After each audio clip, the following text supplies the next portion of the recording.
So my name is Shyla Barton. I'm a United States Marine Corps veteran, originally from South Dakota.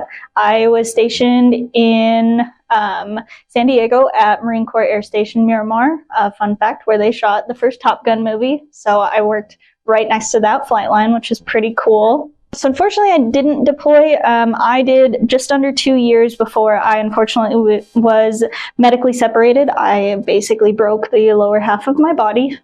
So I've just been doing a lot of focusing on rebuilding strength and everything while I'm in college.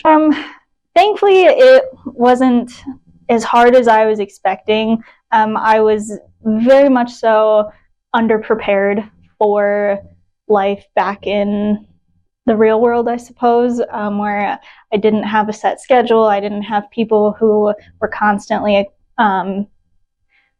basically keeping an eye on me. None of the guys that I worked with were around me anymore, keeping tabs. I'm very blessed. My parents are my biggest supporters and were there with me every step of the way as I was dealing with my medical separation, because my career ended years before I was ready for it to. Life in San Diego was difficult, finding a job and just figuring out what was next. Family friends came and helped me out and got me back up on my feet, which was really great. But yeah, it was very difficult, and that's one reason why I've really enjoyed working here, is trying to be that person who can be like, I get it, it's hard, it's really, really difficult, but you've got a family here and we want to help you the best that we can. So I'm currently doing my master's degree in East Asian Studies, Japanese language, history, and culture. I promised my mom, who is a college graduate, that I would go to college at some point or another, and I joined the military for the specific reason to not only get out of my hometown, but also to be able to afford college. So yeah, it was a promise to my mom. I graduated with my bachelor's last May, and we're just rocking and rolling now. So because I am more language focused, I also have a minor in Mandarin. I'm hoping to do DoD contracting afterwards, to work with the military again, using my language capabilities to kind of hopefully keep us out of some more crazy stuff that could happen in the future. So to be honest, I've thought of both opportunities. I have thought about commissioning through the Air Force. As much as I love my Corps, I don't think I am physically fit enough to go back. But honestly, I'm thinking I'm probably going to do civilian contracting, just to have, I don't know, I don't want to say a little bit more freedom, but, a little bit more freedom. The amount of things that it's hard to put into words, but the Vet Center here has become my family. They have become my brothers, my sisters. Lauren can be sometimes my crazy aunt who I love to terrorize here and there. Blaze is the best boss anybody could ask for, and they just care so much. So it helps create an atmosphere here that is very welcoming, even if today's not the day, this month's not the month.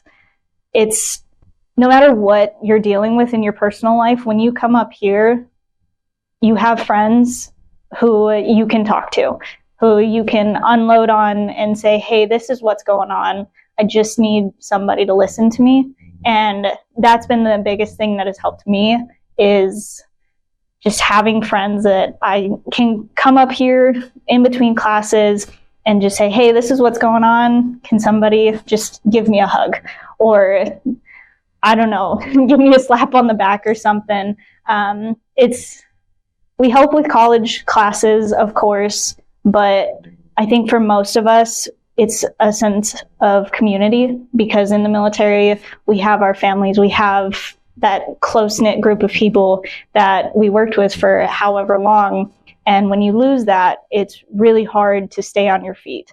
It's really hard to re-navigate what life is now. And so from my experience, as well as the having talked to a lot of my friends that work here too, just having that shared sense of suffering also tends to, you know, help us stay strong and connected with each other, because even though we all weren't in the same branch, we didn't do the same job, we all served our country, and a lot of that, there's a lot of similarities that we can share.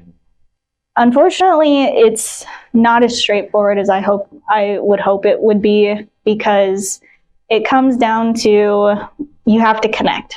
You have to find them. And that's why we do a lot of events here. We try to make sure we're always at tailgates, doing tabling events, just, hey, we're here.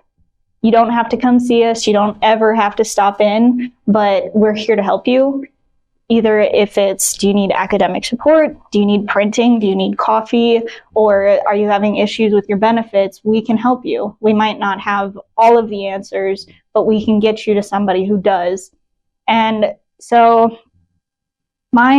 honestly, my advice is just trying to help where you can, figure out the people that you can connect with, whether or not they're military connected or not, because you never know. It's not what you know, it's who you know.